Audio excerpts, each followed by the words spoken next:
space. Yes. It's beautiful. It's beautiful. I don't want to come back. But there's only one speaker here who can make it worthwhile that we're coming back from that space. And here he is, Tom Baker.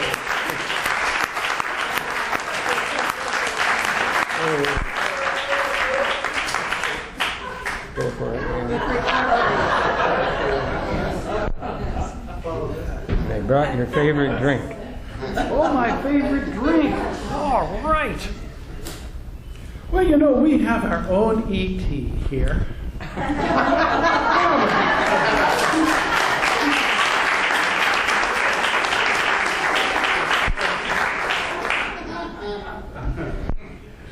Years ago, Steven Spielberg made a film called E.T. Y'all remember that? Almost everybody has seen that movie. It's one of the most viewed movies in history. And it was about an extraterrestrial who crashed on the Earth, who was befriended by a little boy named Elliot, and eventually phoned home and went home with the help of Elliot and his friends. If you remember that last scene, they're riding their bikes and everything just lifts off. A kind of child's heaven of possibilities as they just did the impossible. And E.T. was an enchantment of a child's world that existed beside, but never really entered into the adult world. Little trouble out there on Earthville. Okay. The adult world was trying to capture and study E.T. for science. After E.T., Spielberg made another movie called Gremlins.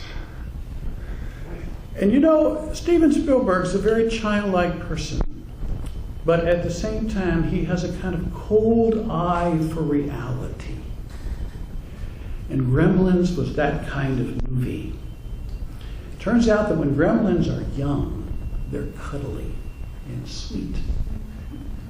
But sometimes when gremlins grow up, they are vicious. Just like guess who? Us. Yes. At one point, there's a gang of gremlins led by Stripe, and they attack and kill Santa Claus. Oh. Gremlins are the vicious destroyers of human dreams and finally of human life. And they're finally wiped out by another gremlin named Gizmo, who exposes Stripe to sunlight. This bright light. And Gizmo says, bright light, bright light. And there goes Stripe. The blockbuster that Mr. Spielberg put together, his first one, was Jaws, one of the great scary films of all time. The dangerous red thread that runs through all of these movies that Mr. Spielberg made is the ego. The ego is a thought system in our minds that attempts to make ourselves shame-free and special through victimization, scapegoating, punishment, and if it can get away with it, murder. In all of us, there's that gremlin. Now, my gremlin moment started when I started doing marriage counseling. I've been doing marriage counseling for more than 35 years, beginning when I was ordained a priest in 1980. What I have seen in couples has shocked and amazed me. It made me a true believer in Mr. Spielberg's vision of human nature.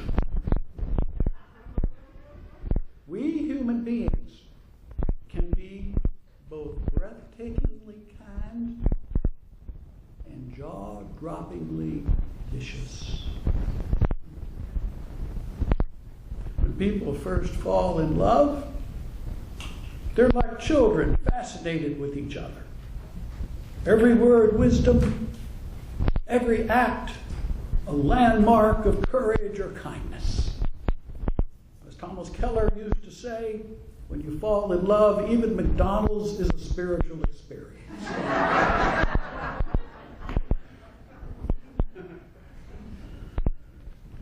Yet it doesn't take long for criticism's dorsal fin to break the surface, leaving blood in the water. Love turns to critique. Cooperation bows to righteousness. And the once delighted couple see themselves each as victims of the other. In one way or another, couples wish one another dead. The cold light of hatred in their gremlin eyes. Fortunately, this did not happen to me. Fortunately, I'm happily married to a woman whose ego has never grown into a monster. She never criticizes me, never takes my inventory, as they say in AA. She's cooperative and respectful, and she never sees herself as anyone's victim. Her mind and heart are like a sheer cliff of love, where the ego can never gain a foothold.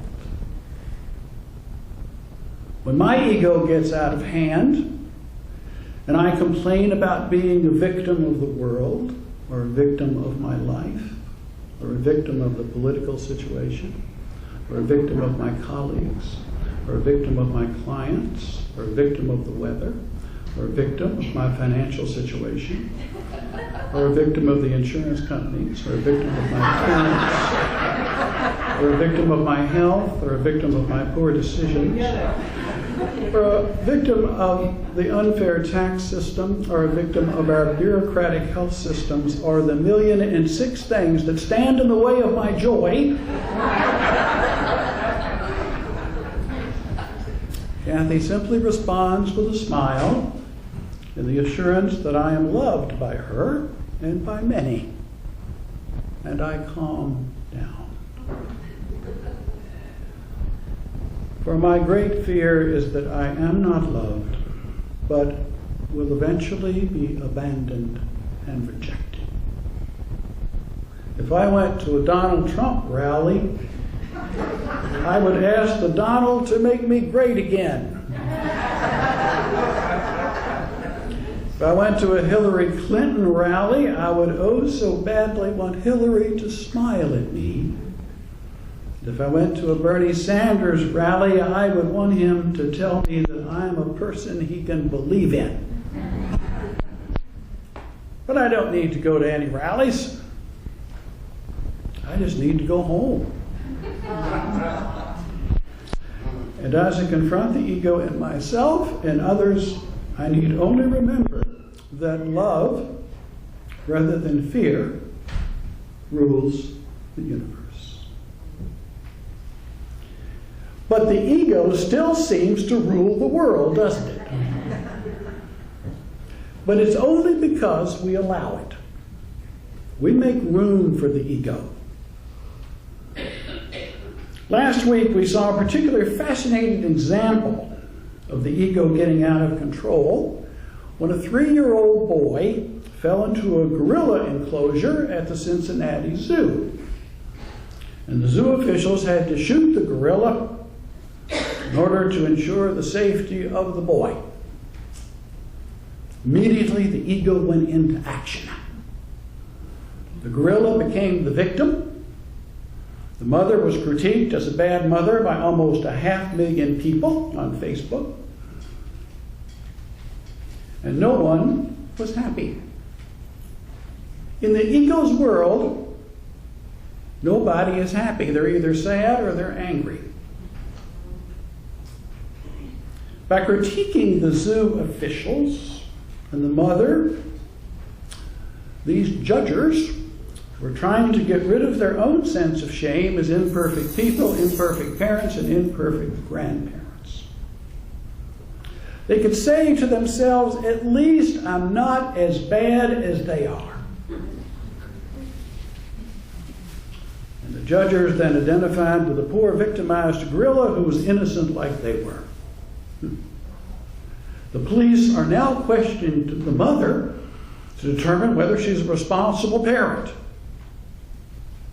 I would ask, where is the empathy? Empathy for the terrified mother and the terrified child. Where's the respect for the zoo officials who acted to save the child's life?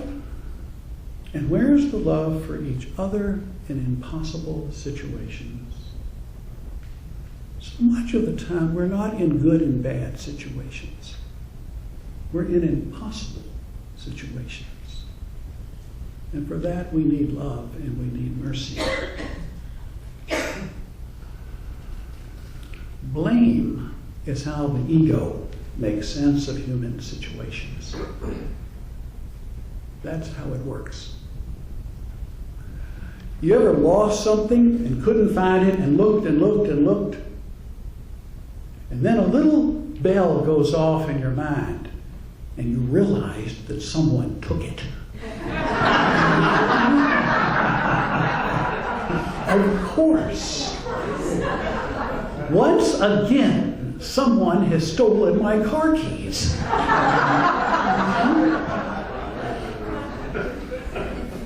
The motive is rather vague, but somebody took them, and they've got them, and they need to be punished.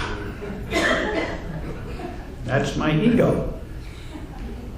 It's not wild animals that make the world feel dangerous. It's our egos and all their wolves in sheep's clothing disguises, which make society, marriage, and yes, even church, a minefield. Jesus walked in this minefield, disarming the explosives with healing, encouragement, kindness, understanding, forgiveness. Essentially, Jesus said to everyone he met, I know you. I love you. I have faith in you. Donald, Hillary, Bernie, Francis, Jerry, Joel, Francis,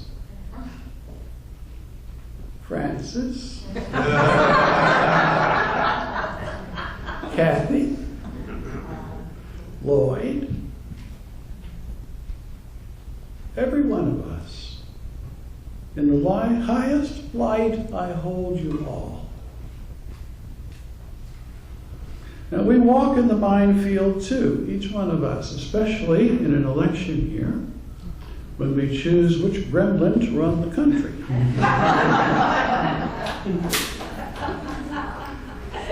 But know that beneath the snarling attacks and the wide-eyed defenses is a child who has lost sight of love and now fights for its life and dignity with souls who are deep down dear to them.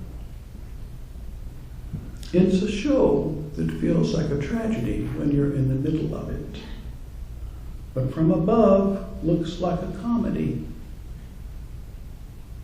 And so say to those people, I know you, I love you, I have faith in you. And then listen for the gentle laughter.